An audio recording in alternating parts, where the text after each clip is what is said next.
La ville de Korogo et les localités environnantes vont bientôt être connectées au système de la télévision numérique terrestre. Ekaterini Sakeyaropoulou est devenue la première présidente de la République de la Grèce. Elle a été élue ce mercredi dès le premier tour du scrutin par une majorité de députés. Bonsoir, bienvenue aux 19 heures. La télévision numérique terrestre va faire son entrée demain dans la région du Poro.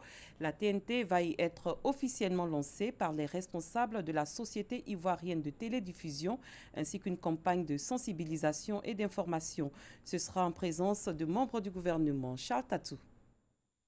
Korogo, chef-lieu de région du Poro, s'inscrit dans la dynamique des projets de développement. Le quartier Klofowaka a donc séduit pour l'installation de l'émetteur du nouveau système de télévision numérique terrestre. Les responsables de la Société ivoirienne de télédiffusion sont depuis quelques jours à pied d'œuvre pour les préparatifs du lancement officiel de la TNT dans cette partie du pays, mais surtout pour la campagne d'information et de sensibilisation. La particularité de Korogo, vous savez, dans le temps, avec l'analogie, nous n'avions pas de centre à Korogo. Nous sommes en location avec la Citelcom sur ces installations pour pouvoir diffuser uniquement RTI et puis ces radios. Mais là, aujourd'hui, on vient de construire vraiment un nouveau bâtiment tout flambant neuf, équipé en équipement TNT. J'en appelle à la population d'abord pour venir à l'événement, sous la présence effective du ministre. Deuxièmement, je sensibilise toute la population comment effectivement se procurer les petits kits de réception pour avoir la TNT, parce que la TNT c'est quand même tout un ensemble de chaînes. Vous avez 7 chaînes gratuites que l'État ivoirien a autorisées. À côté de cela, vous avez effectivement 2 bouquets, celui de StarTime et celui de Canal. Donc c'est vraiment quelque chose de très riche en images et en vidéo, donc les uns et les autres pourront recevoir sur leur petit écran. Après Korogo, 6 autres nouveaux centres émetteurs vont être construits qui permettront à la TNT de couvrir toute l'étendue du territoire national.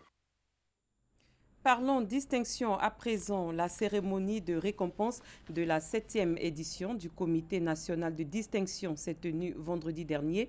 9 prix ont été décernés aux acteurs de développement, notamment le prix panafricain du meilleur promoteur artistique et de la meilleure université de Côte d'Ivoire. Davis Oyo, Jean-Marc Djadji. Voici les lauréats de la 7e édition des Super Prix 2019-2020 du Sénad, Comité national de distinction. Ces personnes font désormais partie des valeurs et des compétences de la nation. Ils sont entre autres des guides religieux, des responsables d'universités et des acteurs culturels. Pour moi, surtout, c'est un sentiment de reconnaissance parce que tu reçois un prix au milieu d'opérateurs économiques, d'hommes de Dieu. Et donc, il y a une satisfaction différente après les événements que tu vis au quotidien. Ça t'encourage à continuer à travailler. Quand la nation reconnaît vos efforts, cela est un appel pour faire mieux. Et nous ferons en sorte que la formation soit de meilleure qualité. À côté des super prix, plusieurs prix spéciaux ont été remis aux acteurs de développement. Le prix spécial Meilleur homme de paix est revenu à Laurent Donafologo, invité spécial de ce rendez-vous de l'excellence. C'est une belle initiative. Il est bon que l'on présente de temps en temps les acteurs de l'ombre. Ce sont des artisans de paix, ce sont des artisans de développement. Pour le président du comité national de distinction, Dr Isidore Gozé-Blé, ces récompenses concourent à inciter les Ivoiriens à être des bâtisseurs pour l'atteinte de l'émergence tant prônée par le président de la République. L'objectif, c'est de valoriser les valeurs et les compétences nationales, les promouvoir, reconnaître leurs talents, reconnaître leurs mérites et les présenter à la nation. Au total, 9 prix ont été décernés au cours de la cérémonie du Comité national de distinction. Cette rencontre marque également la rentrée solennelle du Sénad 2019-2020. Les responsables d'une école privée de la place ont tenu samedi dernier au sein de cet établissement une journée culturelle. Un rendez-vous pour inculquer les valeurs et richesses culturelles du pays aux élèves. Rosemonde Kini, Clément Bocou.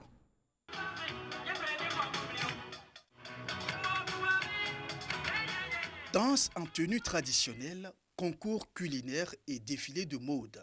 Nous sommes à la journée culturelle organisée par le groupe scolaire Tanonamanko. Objectif, inculquer aux élèves les valeurs traditionnelles des différentes régions de la Côte d'Ivoire. À travers cette journée, on peut promouvoir la culture africaine. Nous gardons nos racines, nous gardons nos pieds dans la culture. C'est-à-dire que c'est vrai qu'on peut faire les fêtes modernes, les fêtes à l'américaine, à la française, mais nous avons notre culture que nous préservons. Respect et valorisation de la tradition. C'est autour de ce thème que s'est tenue cette cérémonie. Les initiateurs entendent enseigner les valeurs culturelles dans le système éducatif. Si nous voulons que nos enfants, nos élèves soient les meilleurs à l'international, il nous faut allier à la formation pédagogique la culture pour marquer une différence entre les enfants de l'Occident et nos enfants. La tradition africaine est très importante car remplie de vertus. Nous devons de l'inculquer à nos jeunes apprenants pour qu'ils ne puissent pas oublier qu'en toute chose, la culture a son importance. La culture aujourd'hui, les enfants, ils ne s'intéressent pas assez. Donc nous aimerions à partir d'aujourd'hui que nos enfants s'intéressent à la culture, qu'ils s'assimilent à tout concernant la culture. Cette journée culturelle est à sa première édition. Le service social de l'établissement compte pérenniser cette journée. Un peu de rire avec la deuxième étape de Bonjour Tour 2020 au stade municipal de Toumoudi. Lors de cette émission humoristique de la RTI, les populations ont pu communier avec leurs comédiens préférés. Paga Sorokoni. Stade municipal de Toumoudi.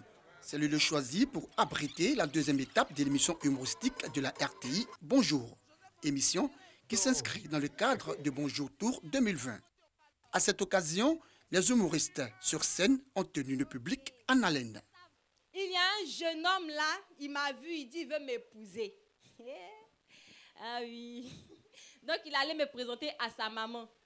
On arrive là-bas, sa maman fait hi, mon fils, ça avait pilon image maintenant.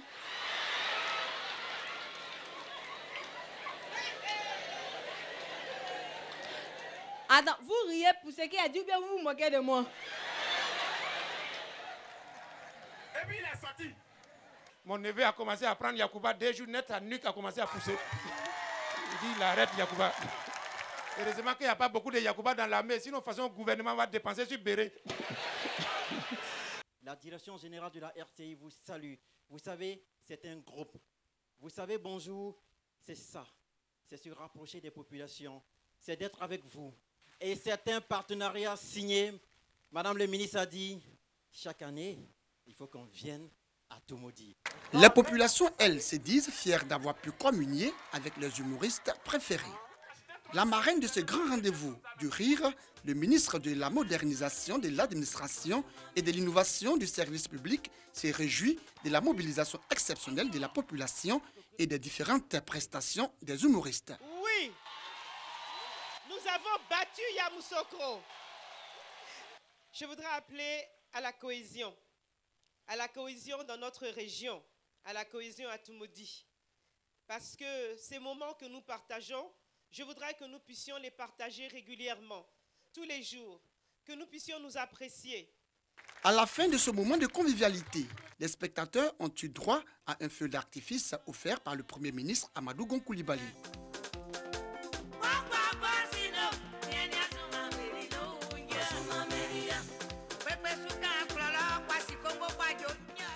Fini Bonjour à Toumoudi.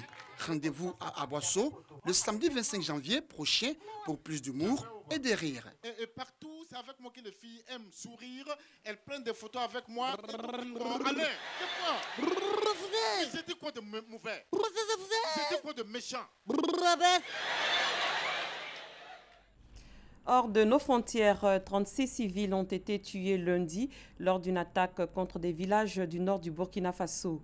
Une attaque à la suite de laquelle le président Roch-Marc Christian Kaboré a décrété un deuil national de 48 heures allant du mercredi 22 janvier au jeudi 23 janvier. Paga Sorokoni.